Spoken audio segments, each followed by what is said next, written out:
अस्सलाम वालेकुम नाज़रीन, मैं हूं ज़मीर हैदर और आप देख रहे हैं प्रोग्राम पब्लिक पल्स। नाज़रीन, आज का दिन इंतहाई भयानक दिन तस्वुर किया जाता है पाकिस्तान की तारीख़ का। ना सिर्फ सकूत ढाका को आज 50 साल मुकम्मल हो गए, वो भी पाकिस्तान के लिए एक बहुत ही तकलीफ़ दे दिन था। और उसके बाद फिर 2014 में APS में 149 शहीद हुए, जिनमें से तकरीबन 132 बच्चे थे।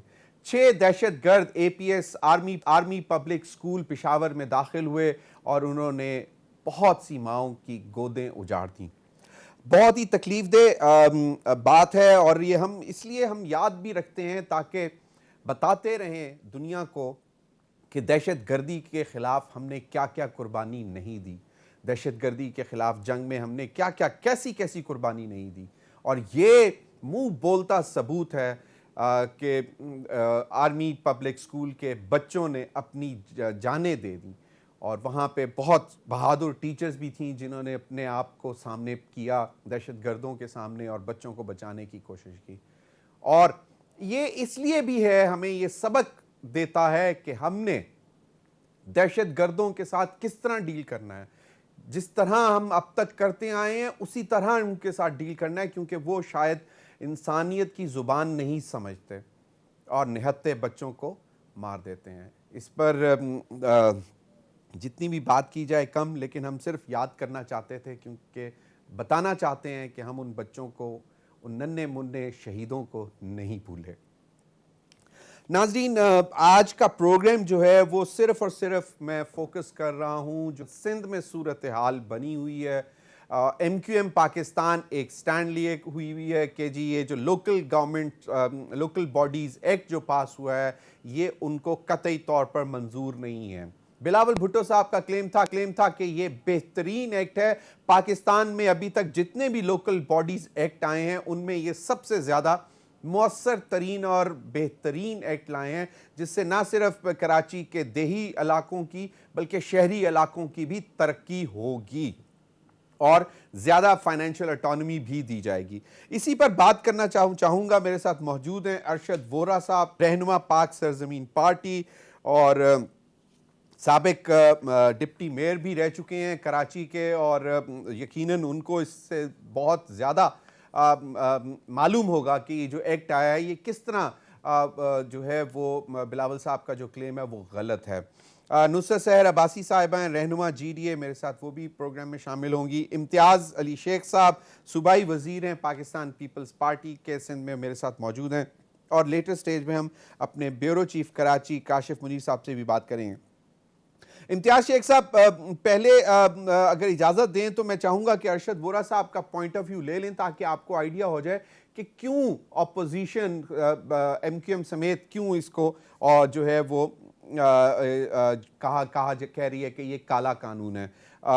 बिलावल भुट्टो साहब ने, पहले मुराद अली शाह साहब ने जहां से बात शुरू हुई थी वो जरा सुन लें पहले। हाँ, हम पाकिस्तान का हिस्सा है, हमें पाकिस्तान का हिस्सा समझो। ऐसे हालात नहीं पैदा करो कि लोग कुछ और सोचना शुरू हों। और आप ऐसे हालात पैदा कर रहे हैं। ये कहना कि नासिर शाह साहब रोडी से हैं, वो कराची के फैसले करेंगे आके। नासिर शाह साहब सिंध के हैं, नासिर शाह साहब पाकिस्तान के हैं। और हाँ, इस सिंध के लोग अगर नासिर शाह साहब को पाकिस्तान पीपल्स पार्टी को इलेक्ट करेगी तो सिंध के लोगों के लिए नासिर शाह साहब फैसले करेंगे। तुम लोग माइनॉरिटी में हो, माइनॉरिटी में रहोगे, कभी फैसले नहीं करोगे। जी अरशद वोरा साहब, क्या पहले जो स्टेटमेंट आई थी नासिर हुसैन शाह साहब के खिलाफ, उसने ये सब बातें ट्रिगर की कि जिसमें उन्होंने ये कहा कि आप लोग इस हाउस में माइनॉरिटी में हो, जिसको इस बात का रंग दिया गया कि शायद लिसानी तौर पर उनको माइनॉरिटी कहा गया है। तो क्या वजह क्या है, बैठकर बातचीत कर उस बाकायदा एक्ट के ऊपर डिस्कशन कर क्यों नहीं मामला बेहतर किए जा सकते? इस नहर तक बात क्यों चली गई है कि अब शायद धमकियों पे उतर आए हैं तमाम पार्टी? बिस्मिल्लाहिर्रहमानिर्रहीम। देखें जमीर, जो आपने भी रिकॉर्डिंग सुनाई और जिस तरीके से बात की मुराद अली शाह के जो बहरहाल उनका तरीक़ाकार था बोलने का, उसको चाहे वो नेगेटिव रंग दें पॉजिटिव रंग दें, मैं तो सिर्फ बात करूँगा और बड़ी क्लियर बात जब वो ये कहते हैं कि नासिर शाह जो है वो सिंध से इलेक्शन लड़के आए हैं और उनको पूरा पूरा हक है सिंध में काम करने का, बिल्कुल कॉन्स्टिट्यूशनली मुराद अली शाह साहब ने बिल्कुल सही बात की। तो उसी कॉन्स्टिट्यूशन में आर्टिकल 7, आर्टिकल 8, आर्टिकल 32 और आर्टिकल 140A पाकिस्तान का ये आइन जो है वो ये भी कहता है कि फिर बल्दियाती मुंतखब नुमाइंदे, उनका भी इख्तियार, उनका फाइनेंशियल इख्तियार, उनका पॉलिटिकल इख्तियार, उनका एडमिनिस्ट्रेटिव इख्तियार, वही आइन जो है वो पाकिस्तान का आइन वो ये भी तो कहता है।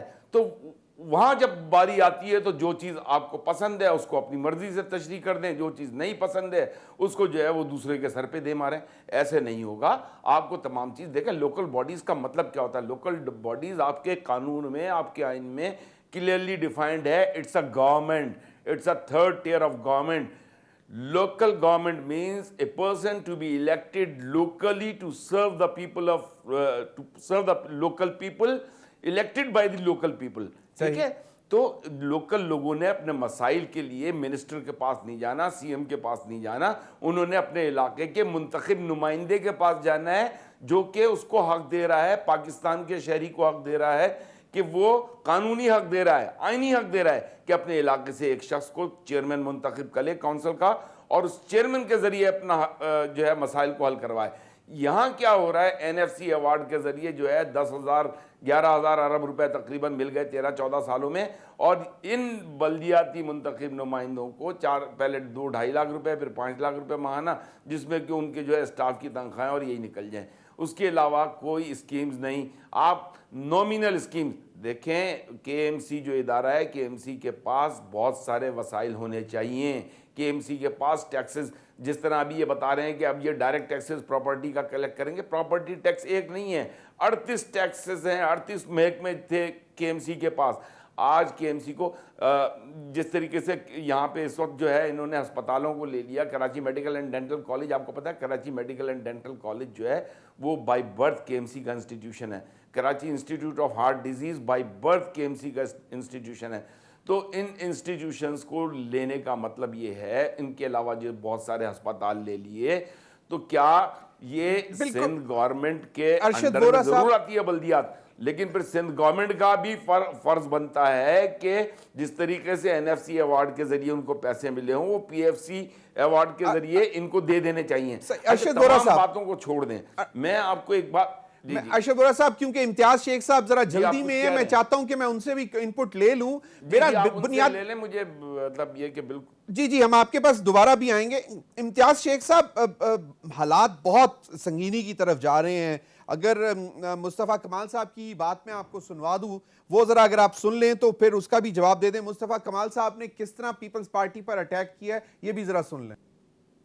आज रोको, ये दहशतगर्द बनाने की फैक्ट्री है। इनके पास 56% पाकिस्तान का पैसा डिविजिबल पूल आ जाता है। 56% यह चुम्बिश कलम इनके पास आ जाता है। फिर ये 4 लोग अकेले मालिक हैं, 4 वज़ीर-ए-आला अकेले मालिक हैं। इनके बाप की जागीर है ये, इनके घर का पैसा है ये, इनकी फसलों से पैसा आ रहा है। हमारा पैसा है, हमारे खून पसीने का पैसा है। ये उसके ऊपर काबिज बने बैठे और तड़ीक लगाते, धमकी देते, मैं तुमसे लड़ूंगा, इसी पाकिस्तान में रहते हुए लड़ूंगा और निहत्ता लड़ूंगा। पीपल्स पार्टी वालों, तुम्हारी पुलिस से लड़ूंगा। तुम पाकिस्तान का खात्मा करना चाहते हो। तुमने जो नारा लगाया था पाकिस्तान न खपन, तुम उसको अमली जामा पहना।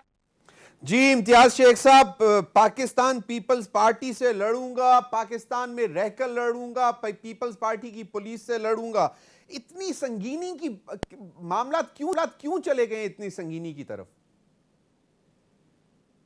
लेकिन मैं जहाँ तक समझ सका हूँ कि एक फ्रस्ट्रेशन है जो कि इस वक्त पीएसपी के सरबराह साहब को, ये मतलब मुस्तफ़ा कमाल साहब को है, क्योंकि जिस तरीके से वो यहाँ आए थे और कुछ कमिटमेंट के साथ और फिर जो उनके साथ वो हुआ वो भी सब लोगों को पता है। मतलब एक भी सीट नहीं ले सके और मतलब फिर वो जिस तरीके से नेगेटिव लेके चल रहे हैं, क्योंकि अभी फिर इलेक्शन का जमाना है तो एमक्यूएम हो, पीएसपी हो और भी पार्टीज हैं, वो मतलब एक्सट्रीम पे जाती हैं और मतलब ताकि उसको वो इस तरह की बातें करके वोट बैंक को कनेक्ट करना चाहती हैं, वोट बैंक को संभालना चाहती हैं। लेकिन आप देखें, हम लोगों ने यहाँ काम किया है और जो बातें की हैं, अगर मैं भी इस तरह की तलखी वाली बातें करूंगा तो खराबी होगी। हम खराबी नहीं चाहते और इन्होंने कहा कि पाकिस्तान न खपे। भाई पाकिस्तान पीपल्स पार्टी ने तो नारा ही लगाया था कि पाकिस्तान खपे और पाकिस्तान खपे, और उस वक्त उन हालात में नारा लगाया था कि जब मतलब बहुत ही एक टर्मोइल था कंट्री में, बेनजीर साहबा की शहादत के बाद पूरा मुल्क सरापा एहतजाज था सिंध में, मतलब ऐसे हालात थे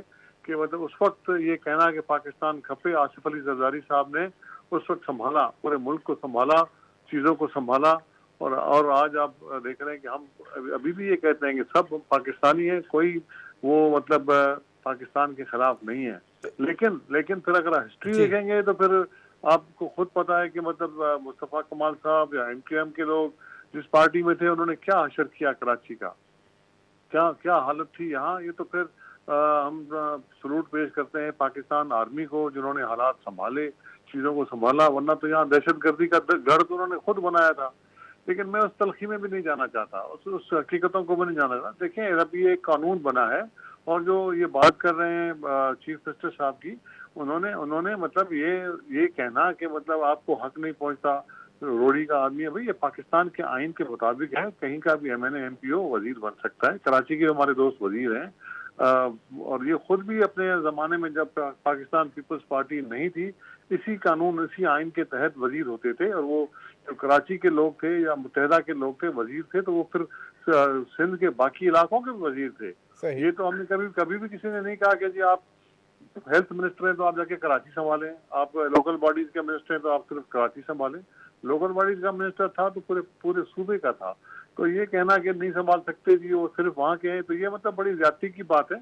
और इसी बात पे रिएक्ट किया वजीर आला ने, और उन्होंने बिल्कुल सही कहा कि भाई हम मेजॉरिटी में हैं यहाँ, सियासी मेजॉरिटी की उन्होंने बात की और उन्होंने सियासी अकलियत की बात की। तो डेफिनेटली जब जो पार्टी जिसको अददी अक्सरियत की बात की, पार्लियामेंट की, सिंध पार्लियामेंट की, पार्लियामेंट, जी हाँ पार्लियामेंट की बात की ना, ये अक्सरियत पार्लियामेंट में होती है ना। वजीर तो ये तमाम जमातों ने इसको लिसानी, वजीर आजम भी वहीं से पार्लियामेंट से ही बनते हैं ना, उसकी अक्सरियत से बनते हैं। तो उन्होंने उसकी बात की कि हम, लेकिन ये उनका मकसद नहीं था कि वो लिसानी अक्सरियत में है या मतलब कोई इस तरह की बात की। और हमारे भाई हैं ये लोग, हम साथ रहे। अब सिर्फ ये इनका जोश जज्बा होता है इलेक्शन के वक्त, इलेक्शन आती है तो इस तरह के मतलब एक्सट्रीमिज्म के नारे लगते हैं ताकि वोट बैंक को अटैक किया जाए। मतलब डेफिनेटली सिंध हुकूमत पाकिस्तान पीपल्स पार्टी इम्तियाज अली शेख साहब, अभी कोई ऑन द टेबल प्रपोजल है कि इन तमाम पार्टीज को बुलाकर डिस्कस किया जाए? क्योंकि आज मैं सुन रहा था सईद गनी साहब कह रहे थे कि शायद इन्होंने अभी पूरी तरह वो एक्ट पढ़ा नहीं है और रिएक्ट जल्दी कर रहे हैं। देखिए जी, जहाँ तक एक्ट की बात है, डेफिनेटली एक्ट मुख्तलिफ हुकूमतों में मुख्तलिफ एक्ट आए। हम समझते हैं ये बेहतर एक्ट है, बेहतरीन एक्ट है। जितने भी एक्ट आए उनमें से बेहतरीन है और उनमें से इनको बेतहाशा इख्तियारात जो है मुंतकिल हो रहे हैं। और फाइनेंशियल जो पीएसी की मीटिंग है वो भी अनकरीब, जैसे ये सूरत हाउस बनेंगे पीएसी की मीटिंग भी हो जाएगी, उसका भी तय हो चुका है। और इसमें इख्तियारात देखें, अगर एतराज था ना तो गवर्नर साहब क्योंकि अपना तहरीक इंसाफ के पार्टी से हैं और सबके गवर्नर हैं जो अपोजिशन वाले हैं, जीडीए के दोस्त हो गए या एमक्यूएम के दोस्त हो गए, क्योंकि सब गए थे। उन्होंने तो एक ऑब्जर्वेशन भेजी थी, बिल को वापस किया था, उसमें 12-13 ऑब्जर्वेशन, उसमें तकरीबन 9 के 10 ऑब्जर्वेशन को कंप्लीट किया गया, उसको मतलब उनकी मतलब उसको एक्सेप्ट किया गया। महासभा डायरेक्ट इलेक्शन के जो कि हम नहीं समझते कि वो बेहतर होगा या हम कर सकेंगे, तो हमने उसके अलावा जितनी भी चीजें उन्होंने कही सब की सब उसमें डाल दी गई हैं। अच्छा, तो फिर मतलब काला कानून कहाँ से हो गया? बिल्कुल सही है। ये तो खुद इम्तियाज शेख साहब एक मुख्तसर सी बात और बताते चले कि अब ये जो एक हवा जो है चलाने की कोशिश की जा रही है खासतौर पर एमक्यूएम के तरफ से और दीगर ऑपोजिशन जो आपकी सिंध में है, तो ये क्या ये सिर्फ इसको मैं ये समझूं कि ये चाय के कप में एक तूफान है, या आपको लग रहा है कि शायद ये जो है मल्टीप्लाई होगा और कुछ परेशानियां मुश्किलात पैदा कर सकता है सिंध हुकूमत के लिए? पार्टी है पाकिस्तान पीपल्स पार्टी, सियासी डायलॉग पे बिलीव करती है। हमने एक कानून बनाया है अपने हिसाब से, अपनी समझ से, अपने मंशूर के मुताबिक, चीज़ों के मुताबिक और इनकी मशावरत के साथ, अपोजिशन की मशावरत के साथ वो एक चीज़ बन गई है। अगर इनके पास कोई तजवीज़ है ऐसी जो समझते हैं कि हमसे रह गई है तो बताएं, बिल्कुल बताएं ना, आए ना। तो सिर्फ ये कहना कि काला कानून है हम नहीं मानते, तो इस तरह तो नहीं हो सकता। ये कानून को गौर से पढ़ें, देखें और फिर उसके बाद अगर कोई इनके पास कोई अच्छी तजवीज़ है तो ज़रूर ले आएँ। मैं यकीन दिलाता हूँ, वजीर आला ने भी कहा है, सईद गनी ने भी कहा है, नासिर शाह ने भी कहा है, मैं भी कह रहा हूँ, अगर कोई ऐसी काबिल कबूल तजवीज होगी तो हम डेफिनेटली गवर्नमेंट और पाकिस्तान पीपल्स पार्टी गौर करेगी, उस पर संजीदगी से गौर करेगी। ये कोई मतलब हर से आखिर तो नहीं है, कानून तो बनते हैं, तरामीम होती हैं, पहले भी होती रही हैं, अभी भी हो रही हैं, और हम ओपन हैं और हम पॉलिटिकल पार्टी हैं, डायलॉग में बिलीव करते हैं, हम कोई न तासुब की बात करते हैं न लिसानी तासुब की बात करते हैं, हम समझे सब भाई हैं, हमें सिंध में रहना है और उसको प्यार मोहब्बत से आगे बढ़ाना है। इतनी गर्मा गर्मी की जरूरत नहीं है। इलेक्शन होंगे मार्च में, इंशाल्लाह इलेक्शन होंगे, उसकी तैयारी करें और कोई इनके पास तजवीज है तो लेके आए, तजवीज है तो लेकर आए। बिल्कुल बिल्कुल, बहुत बहुत शुक्रिया इम्तियाज शेख साहब आपके वक्त का। मुझे मालूम है आप मसरूफियात में से वक्त आपने निकाला।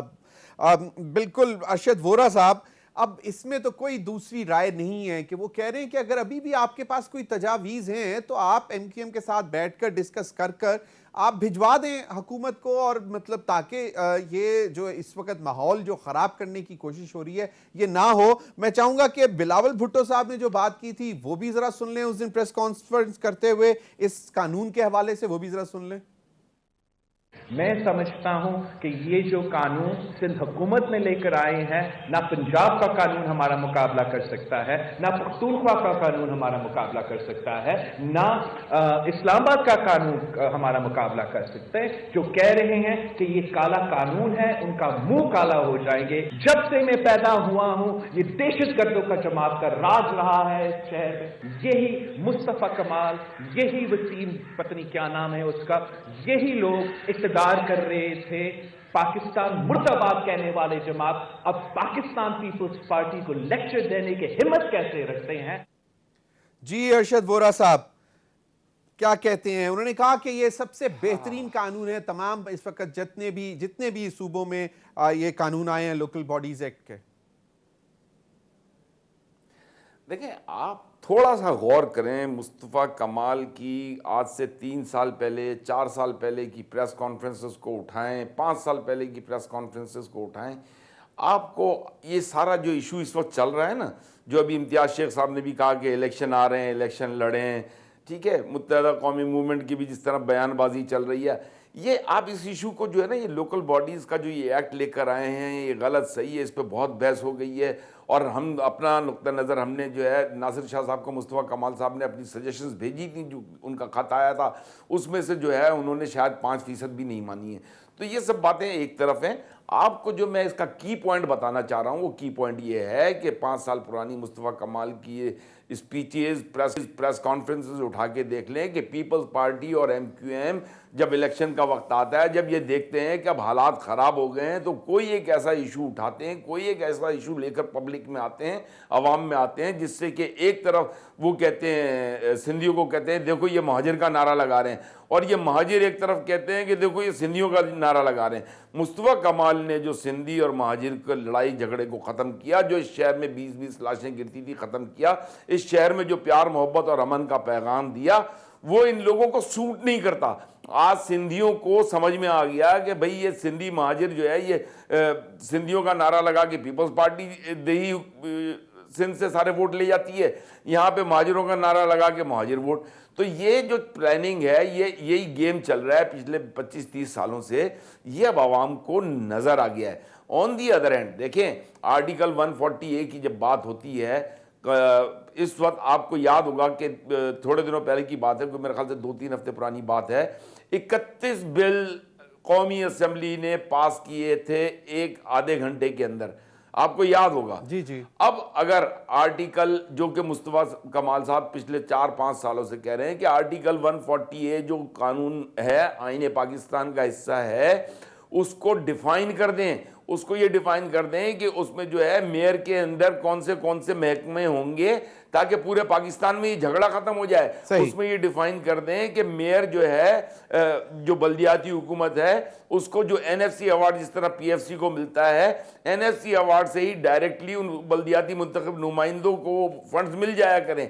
और तीसरा ये कि बल्दियाती हुकूमत जब तक ना हो, ना सूबाई असम्बली का इलेक्शन होना चाहिए, ना कौमी असम्बली का इलेक्शन होना चाहिए। ये 3 ऐसे मेजर पॉइंट हैं जो कि निचली सतह तक आपके इख्तियारात को ट्रिकल डाउन करते हैं। मुझे सिर्फ एक, लेट मी गिव 30 सेकंड्स, मैं आपको सिर्फ इतना बताऊं कि देखें, जहां वो 31 बिल पास हुए, अगर एमक्यूएम और पीटीआई चाहती तो ये 32वां बिल भी क्लियर हो सकता था। 32वें बिल में इसमें आर्टिकल 148 की अमेंडमेंट आ सकती थी, 4 पेज में, 4 लाइनों की जगह 4 पेज में उसकी तशरीह आ जाती। लेकिन क्योंकि ऐसा करने से ये सारे इश्यूज नहीं क्रिएट होंगे, उसको पीपल्स पार्टी को सपोर्ट पीटीआई और एमक्यूएम दे रही है, एमक्यूएम और पीटीआई को सपोर्ट जो वफाक में पीपल्स पार्टी दे रही है। बिल्कुल, ये सब अरशद वोरा साहब, आप अरशद वोरा साहब बेवकूफ बनाया जा रहा है। बिल्कुल अरशद वोरा साहब, क्योंकि आप खुद भी इन मामलात को देखते रहे हैं एज ए डिप्टी मेयर, तो सबसे पहला इशू तो सेंसस का था, उस पर भी मैं चाहूंगा कि बात करें। हमें ज्वाइन मेरे साथ मौजूद हैं नुसरत सहर अब्बासी साहिबा, रहनुमा हैं जीडीए की। बहुत बहुत शुक्रिया नुसरत सहर अब्बासी साहिबा। नुसरत सहर अब्बासी साहिबा, आज सईद गनी साहब ने एक बात की है, वो भी मैं चाहूंगा कि अगर आप जरा सुन लें कि शायद उस पर भी आप बेहतर जवाब दे सकें। सईद गनी साहब ने क्या बात की, आपने जरा है वो आपकी यहाँ की वफाकी हुकूमत से ज़्यादा नालायक है, ज़्यादा नाअहल है। उन्होंने इसको पढ़ा नहीं है, इसको समझा नहीं है और उस पर वो शोर मचा रहे। और ख़ास तौर पर एमक्यूएम जो है इस तरमीम को जवाज़ बना के पूरे सूबे में लिसानी फसादात कराना चाहती है, लोगों को लड़ाना चाहती है, ताकि इनकी जो माजी की सियासत है वो सियासत दोबारा ज़िंदा हो और इनकी दुकानदारी जो है वो चल सके। जी नुसरत सहर अब्बासी साहिबा क्या कहती हैं? वो कहती हैं कि जी हमारे सूबे की जो अपोजिशन है वो वफाकी हुकूमत से ज्यादा नालायक है। थैंक यू सो मच जी। असल में सिंध की अपोजिशन ही ने तो इनको टफ टाइम दिया हुआ है ना, तभी ये इस तरह की बातें कर रहे हैं। वफाकी हुकूमत तो वैसे ही नालायक है, वो तो समझ आ रही है कि ना वो असेंबलीज के अंदर कोई काम करती है ना असेंबलीज के बाहर। उनका जो सामने नजर आ रहा है कारकर्दगी, वो तो सब देख रहे हैं कि आपस में ही एक नहीं है, उनकी आपस में ही यकजहती नहीं है, तो वो अपोजिशन क्या करेंगे। आप वफाकी हुकूमत की बात कर रही हैं?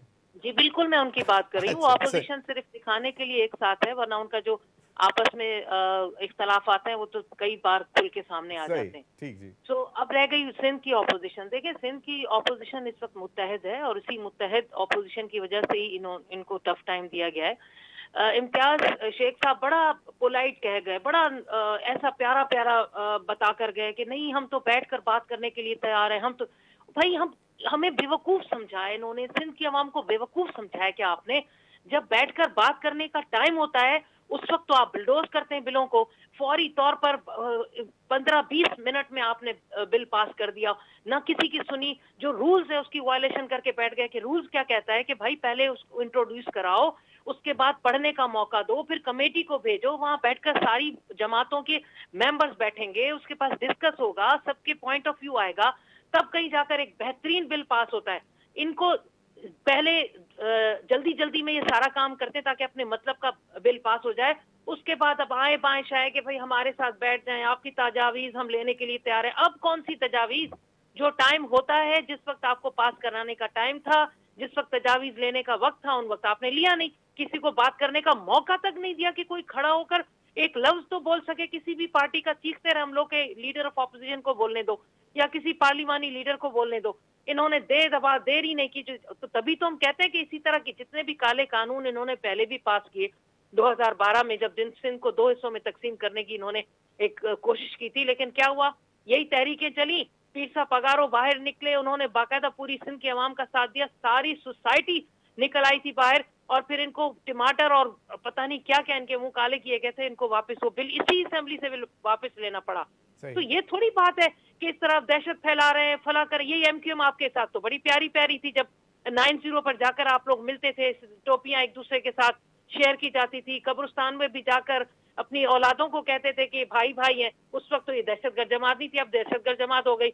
इनका वतीरा है, अपने मतलब के लिए एमक्यूएम को साथ रखते हैं, जब अपना काम निकल जाता है तो उसके बाद फिर इस तरह की बातें। नुसरत सहर अब्बासी साहिबा एक चीज बनाया जा रहा है इस वक्त। नुसरत सहर अब्बासी साहिबा एक चीज देखें, मुस्तफा कमाल साहब का पॉइंट ऑफ व्यू दिया अरशद वोरा साहब ने, और उन्होंने कहा कि वो तो बेसिकली इस चीज को, लिसानियत को खत्म करने की कोशिश कर रहे हैं। वो तो चाहते ही नहीं है, वो चाहते हैं कि ये इस बुनियाद पर वोट ही पढ़ना खत्म हो जाए कि सिंधी और मुहाजिर को वोट पड़ रहा है। वो चाहते हैं कि अक्रॉस द बोर्ड जो है पूरे सिंध को एक समझा जाए। लेकिन बात यह है कि एमक्यूएम अगर आज इस किस्म की गुफ्तगू कर रही है, एमक्यूएम की लीडरशिप, तो शायद आपको भी being in part of the opposition आपको भी सोचना पड़ेगा कि शायद वो गलत कर रहे हैं, क्योंकि वो जरूरत से ज्यादा लिसानी रंग देने की कोशिश कर रहे हैं इस बात को।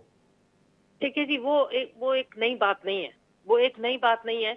एमक्यूएम की ये चीज है जो हम लोग हमेशा कंडेम करते हैं, वो कहीं भी हो, असेंबली के फ्लोर पे हो या बाहर भी हो, इस चीज पर हम लोग उनके साथ बात भी करते हैं बैठ करके। आप इस चीज से कम से कम खुदा का वास्ता निकलें कि हम अलग सूबा या खुदा न खासा कुछ ऐसी बात करना, इस तरह फिर हर किसी को अपने अपने हलकों में जाना होता है, अपने हलकों में वोटर्स को मुंह दिखाना होता है। बिल्कुल तो सही। इस चीज से निकले, हम लोगों को एक इस वक्त वो चीजें वो अपनी रखें, अपने हिसाब से अपने वोटर्स को जिस तरह भी वो कन्विंस करना चाहते हैं वो करें। लेकिन ये इस वक्त जो इशू है, इस पर हम सब सारी ऑपोजिशन को एक होना है, और हम हैं इस इशू पर सब इकट्ठी हैं, बिल्कुल सही, मुत्तहद होकर अपना पॉइंट ऑफ व्यू आवाम के सामने ले बिल्कुल जा सही। रहे हैं। माजरत से मुझे अभी वक्त लेनी है और अभी ब्रेक की तरफ जाना है, और ब्रेक के फौरी बाद हम आते हैं, हाजिर होते हैं मजीद। इस पर नाज़रीन गुफ्तगू जारी है, हमारे साथ रहिए।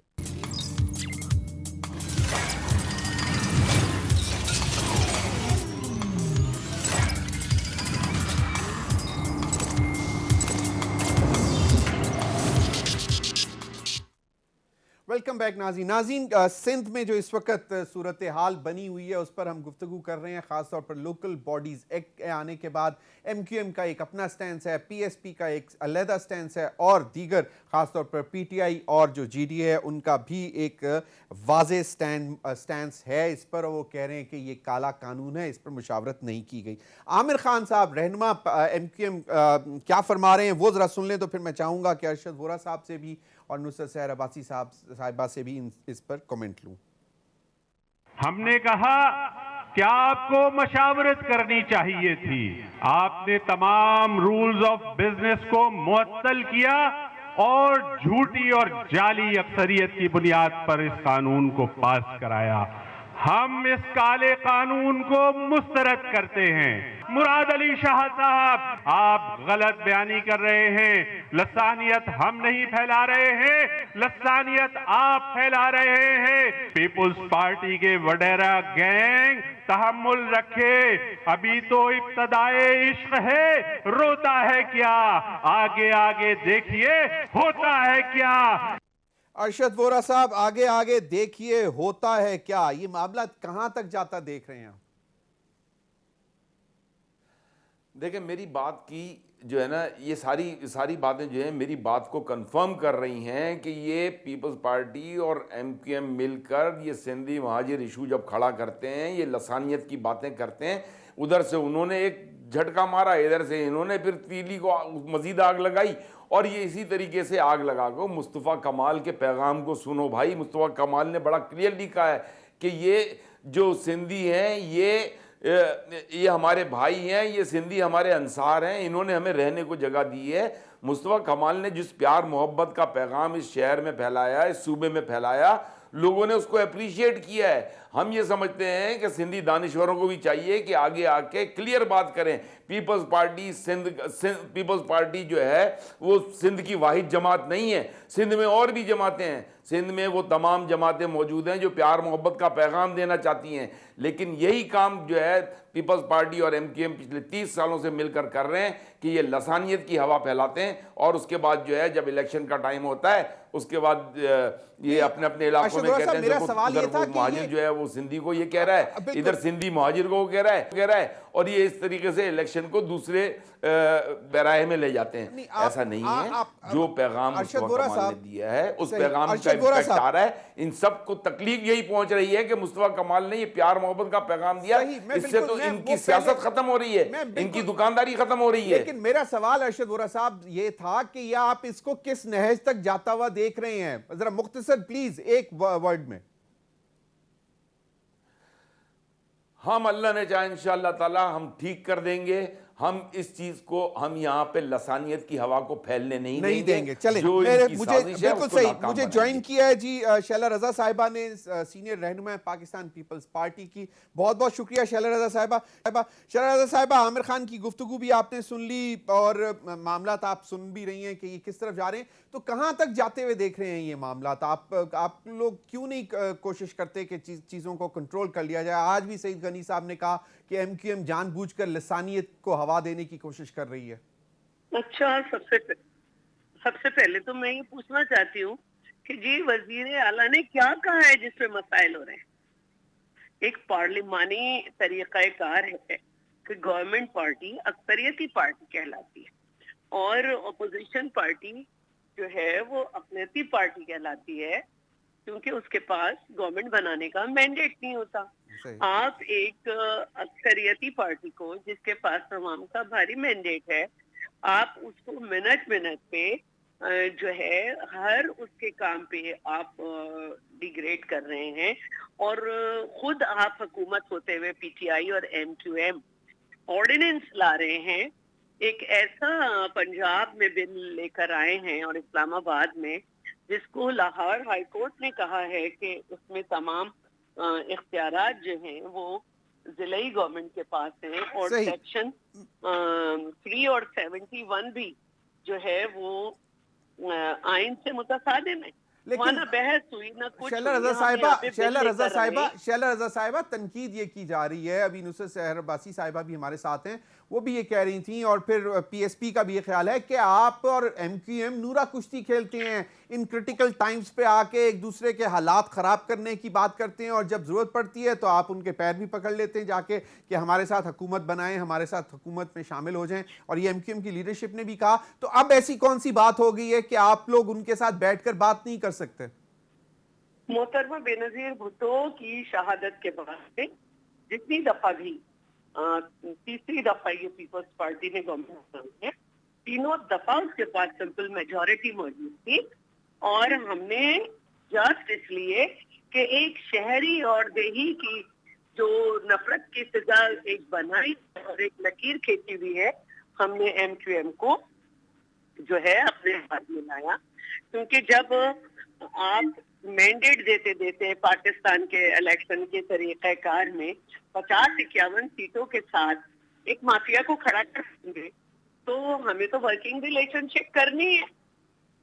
जब उनके ज्यादा आज क्या वजह है? आज उनके पास है, एमएनए उनके पास है, एमपीए उनके पास है, हर फेडरल गवर्नमेंट का वो पार्ट है, तो हमें भी वर्किंग रिलेशनशिप करनी है। तो अब जहां तक बात है, हमने बहुत चाहा। अच्छा शैला रजा साहिबा, एक मुख्तसर सी बात बताएं। शैला रजा साहिबा, आप मुझे लोगों की बातें बता रहे हैं, अपना भी सवाल रख रहे हैं, मेरा तो जवाब बड़ा बनेगा ना। नहीं बिल्कुल, आप शैला रजा साहिबा मुझे एक बात और बता दें। मतलब एमक्यूएम ज्यादा तनकीद कर रही है, पीटीआई भी कर रही है, लेकिन उस तरह नहीं कर रही है जिस तरह एमक्यूएम कर रही है। वो बहुत ज्यादा हेड ऑन की तरफ जा रहे हैं। मेरा सवाल ये था कि क्या कोशिश कर रहे हैं कि मामलात को ठंडा किया जाए, क्योंकि अगर ये हवा को मतलब इस धुएं अगर ये उठ रहा है तो इस चिंगारी भड़क पड़ी और आग लग गई तो फिर तो बहुत मुश्किल हो जाएंगे। देखिए बात जो है कि एमक्यूएम के जितने भी हिस्से बखरे हुए, उन्हें जितने भी एनर्जी इंजेक्शन किए गए वो उठ नहीं सके। उनकी जो पैदाइश है, जो उनकी परवान चढ़ने का तरीका है, वो खून पे है। अब ये बिल पेश हुआ और उसके बाद ये बताया गया कि भाई क्योंकि आपने सेंसस को 17 नवंबर को मान लिया है, कराची के चैंपियंस ने मान लिया है वहां पे हुकूमत का हिस्सा होते हुए, तो हमारी मजबूरी है कि लोकल गवर्नमेंट, क्योंकि इलेक्शन कमीशन ने 30 तारीख से पहले कहा पास कर, लेकिन आप इसमें अमेंडमेंट दे सकते हो। फिर इनसे अमेंडमेंट ली, टाउन सिस्टम को इंट्रोड्यूस कराया, शो ऑफ हैंड इन्होंने कहा मेयर का इलेक्शन शो ऑफ हैंड से हो, फिर इन्होंने कहा कि इलेक्टेड आप लोगों ने उनकी तजावीज इनकॉर्पोरेट की है। मुझे बोलने दे वरना आप मेरा बंद कर दे। नहीं मैं चाह रहा हूँ जरा मुख्तसर और जल्दी बात खत्म कर रही। नहीं आप इनकी सारी बातें मानी गई। आज तक किसी मेयर को इमूवेबल या प्रॉपर्टी टैक्स लोकल गवर्नमेंट ने कलेक्ट नहीं किया जो हमने दिया।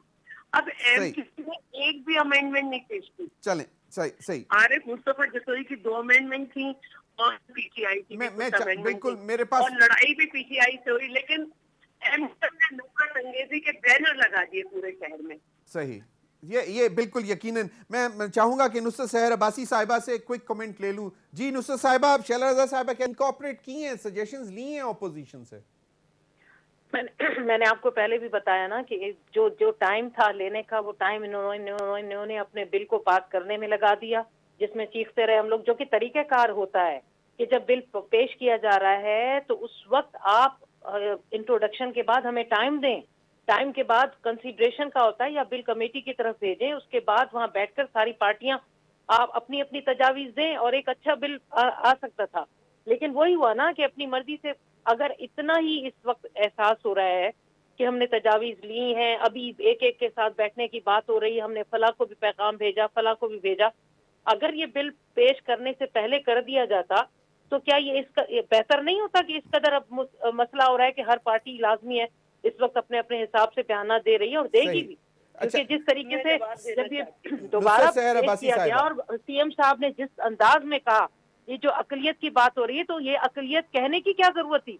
ये तो हर किसी को पता है कि ऑपोजिशन चले, ठीक है, जो भी है। बिल्कुल शैला रज़ा साहिबा क्विकली जवाब देना चाह रही हैं, वो जरा प्लीज। बिल जो है 30 नवंबर से पहले पेश हो गया था, सेकंड टाइम उसमें अमेंडमेंट थी, यानी कि हर जो है उस सेक्शन को पढ़ा जाना था, क्लॉज को, और उसमें अमेंडमेंट देनी थी। आरिफ मुस्तफा जतोई ने 2 अमेंडमेंट पेश की और पीटीआई की आरफा साहिबा ने वहीं खड़ी रही, नहीं पेश की। तो डिस्कशन का टाइम तो गुजर चुका, ये तो अमेंडमेंट आई थी, तो इसमें हर एक को अपनी अमेंडमेंट देनी थी।